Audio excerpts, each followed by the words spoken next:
right, so to start off, I have a little fun fact for you. Here we have a picture of 1 pound of fat, and 1 pound of fat is equal to 3,500 calories. Right, so if we want to lose a pound of fat over time, we're going to have to create a calorie deficit of 3,500 calories. So this typically isn't going to be done in 1 day or 2 days for the average person. Weight loss takes time. But we do have a lot of fad diets out there that promise rapid weight loss. So I want you to know that usually these types of diets, that initial weight loss that you see that's so dramatic, is typically due to loss of body water. So diets that are very low in calories, all right, so a diet that would be a fasting type diet or a cleanse diet, which was really popular a few years ago, or very low carbohydrate diets. They tend to cause a large initial water loss. So a person gets very excited and they follow that diet for a week. They stand on the scale and they see the scale go down 5, 6 pounds and they're like, "Whoa, this is awesome." But what that person doesn't realize is that they lost mostly water and not mostly fat. And so since so many of these fad diets are hard to stick to over time, a person, might follow it for a week or two, but then go off it, then tend to overcompensate due to the rigidity of those diets. And then they stand on the scale and they see all that weight come back on very quickly. And really what they've done is pull a lot of water back into their system. Then they think their metabolism's all screwed up and, that they're doomed to be overweight forever, which is not the case. Some other things that can cause body water loss or retention is medication. So pills like Lasix, which you may have heard of, is called a water pill, will cause a diuresis or water loss. And then medications like prednisone, if you've ever known anyone who's had to take it for a while, you tend to see them maybe get a little puffy that causes water retention. And then where salt goes, where sodium goes, water follows. So some people are very sodium sensitive. You guys know from doing those restaurant meals and looking up the sodium in them that, maybe you go out to eat at a place that has really high sodium load in that meal, and the next day you wake up and you weigh a couple pounds more. It's not because of the food you ate in terms of calories. I doubt that, you would have eaten 10,000 extra calories worth of food. It's probably due to the sodium pulling extra water into your system. All right, so in terms of how many calories you burn a day, let's talk about a term here called total energy expenditure, or the TEE. This means the number of calories, all right, that your body cells burn to carry out all their activities for one day. So if we say calorie output, energy expenditure, all those terms mean the same thing, all right? So it's got 4 components. It's got the basal metabolic rate, or another term that we refer to called the resting metabolic rate. This is slightly higher, like a small percentage higher than the BMR. Physical activity, that's the calories through planned exercise. The thermic effect of food, which is the energy expended to digest, absorb, and metabolize the food you eat.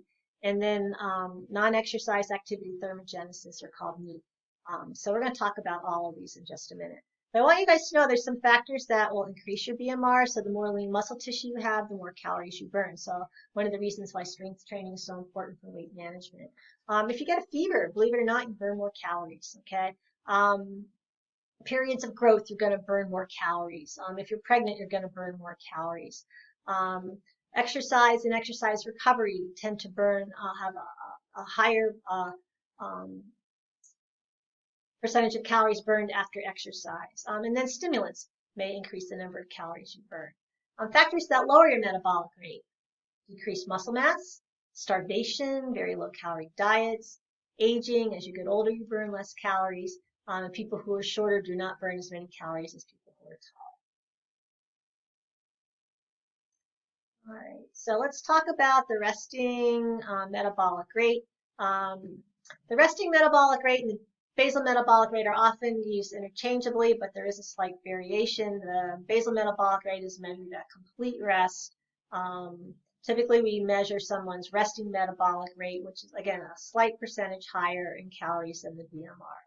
But the number of calories needed to sustain your life processes in complete rest is typically what we're talking about. And these would be things like respiration, circulation, and your body temperature. So the organs that contribute, or the body tissues, I should say, that contribute the most calories to your BMR actually comes from your organs. Your brain contributes 21%, your heart 10%, kidneys 7%, the liver 32%, and the lungs 9%. Then other tissues that would include like lean tissue would contribute or make up that final 21%. These are two methods that are used to measure resting energy expenditure. This is a handheld device, all right, and so the person's nose is blocked off, and what this is measuring is the oxygen consumed and the carbon dioxide blown out, and from that they're able to determine how many calories you burn a day. And this is called the metabolic cart. See, the person is sitting down, resembling rest. They're usually in a fasting state. Again, their nose is clipped off. They're measuring the oxygen consumed and the CO2 blown out. And from that, they're able to figure out how many calories you burn a day. Because we don't have that type of equipment in our classroom, we usually just use a formula to calculate the basal metabolic rate.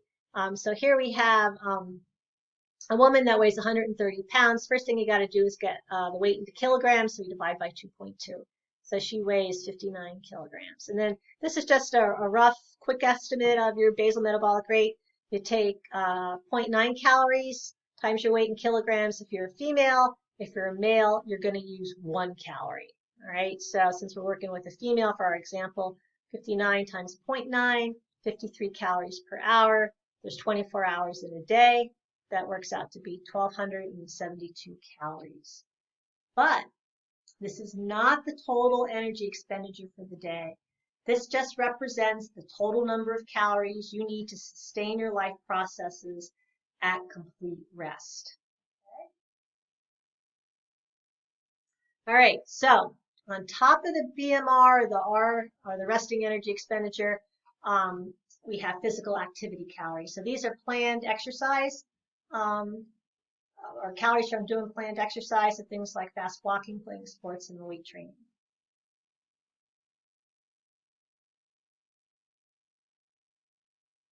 And then lastly, we have NEAT. All right.